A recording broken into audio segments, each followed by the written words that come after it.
Merhaba arkadaşlar, kanalıma hoş geldiniz. Bugün yine çok güzel bir örgü modeli çalışacağız birlikte. Şöyle göstereyim yakından. Çok hoş bir örnek. Çok da kolay. Arkası bu şekilde. Modelimiz 2 ve 2'nin katlarından oluşuyor. Ve 4 sırada bir kuruluyor. Oldukça kolay bir model ama çok şık duruyor gördüğünüz gibi.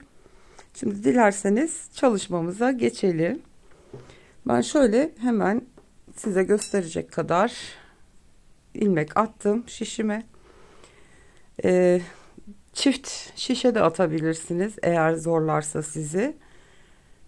Ama tek şişe gevşek de atabilirsiniz. Model arka yüzden kuruluyor. O yüzden direkt olarak ben başlayacağım.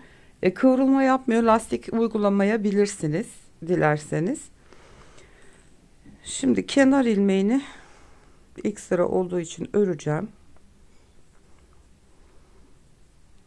Hemen şöyle ördüm. Şimdi ters yüzündeyiz. Birinci sıradayız. 2 tane ilmeği aldım. Bir kere ördüm. Biraz uzatıyoruz. Doladım. Tekrar 2 ilmekten bir ilmek daha ördüm. 2 ilmekten 3 ilmek elde etmiş olduk. Şimdi ip gene arkada. 2 ilmekten ilmek çıkartıyorum, doluyorum ve bir kere daha örüyorum. 2 ilmeği alıyorum. Bir kere örüyorum. Bir doluyorum. Ve tekrar örüyorum. 3 ilmek elde ediyorum. İlk sıra bu şekilde arka yüzden kuruyoruz. Ördüm. Bir kere doluyorum. Tekrar örüyorum. 3 ilmek çıkartmış oldum. Son 2 ilmeği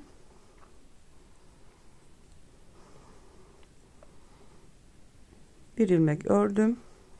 Bir ilmek doladım ve tekrar ördüm. 3 ilmek çıkartmış oldum. Kenar ilmeğini ben sıra başlarında ördüğüm için örmüyorum şimdi. İkinci sıramızda ön yüzdeyiz.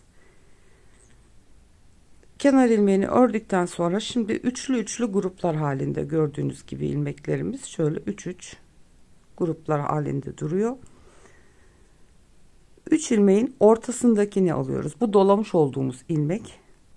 Onu sağındaki ilmeğin üstünden atlatıyoruz ama şişten çıkartmıyoruz. Tutuyoruz şişte. Bu ikisini alıp düz örgü örer gibi kesiyorum. Tekrar 2 ilmeğe düşürmüş oldum sayıyı. Ortadaki ilmeği ilmeğin üstünden geçirdim. Şişte tutuyorum. İkisini birlikte düz örgü örer gibi kesiyorum. Dolamış olduğum ilmeğin üstünden atladım. Ve bunu ikisini birlikte düz örer gibi kestim. Ortadaki düz ilmek attım ilmeğin üstünden. Şişte tutuyorum. Ve ikisini birlikte düz örüyorum. Ortadakini ilmeğin üstünden atlatıyorum. Şişte tutuyorum. Ve kalan 2 ilmeği düz örgü örer gibi kesiyorum. Ve kenar ilmeği. Evet, örgümüzün arka yüzündeyiz. Model arka sırada kuruluyor demiştim. Kenar ilmeğini örüyorum. Ve bu sırada bütün ilmekler ters örülecek arkadaşlar. Hepsini ters bir şekilde örüyoruz. Bu 3. sıramız arka yüzde. Kenar ilmeği. Ön yüzüne dönüyoruz tekrar. Ve bu sırada bütün ilmekleri düz örüyoruz bir sıra boyunca. 4. sıramız ön yüzdeyiz ve bütün ilmekler düz bir şekilde örüyoruz.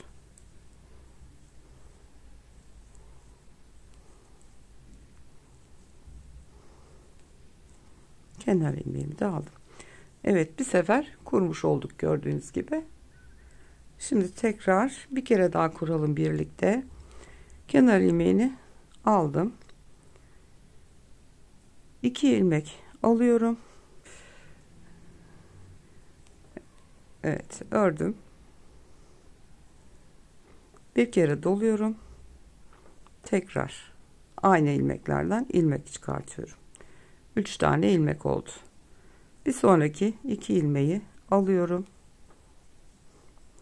Bir kere örüyorum.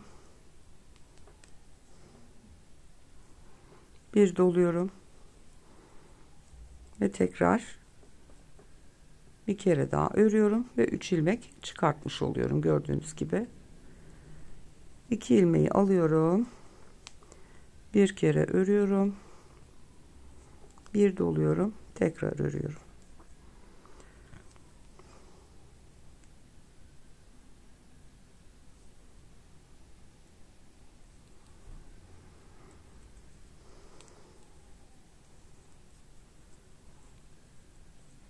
İki ilmeği aldım. Ördüm. Doluyorum. Ve tekrar ilmek çıkartıyorum.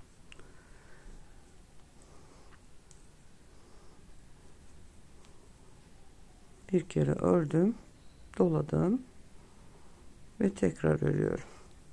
Bu da kenar ilmeği. Ön yüzüne geçtiğimizde bu modelin kuruluşunun ilk sırası arka yüzde. Şimdi ön yüzünden kenar ilmeğini örüyorum.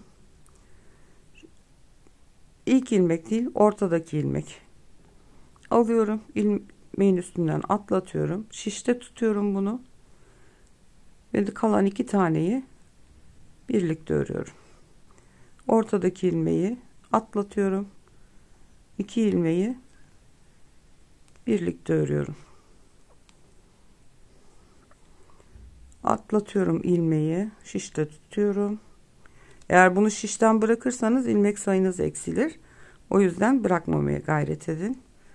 Ve ikisini birlikte örüyorum. Atlattım. Kalan 2 taneyi düz bir şekilde örüyorum. Atlatıyorum. İlmek şişte bekliyor. Kalan 2 taneyi birlikte örüyorum. Kenar ilmeği. Arka yüzüne geldiğimizde 3. sıra bütün ilmekleri ters örüyoruz.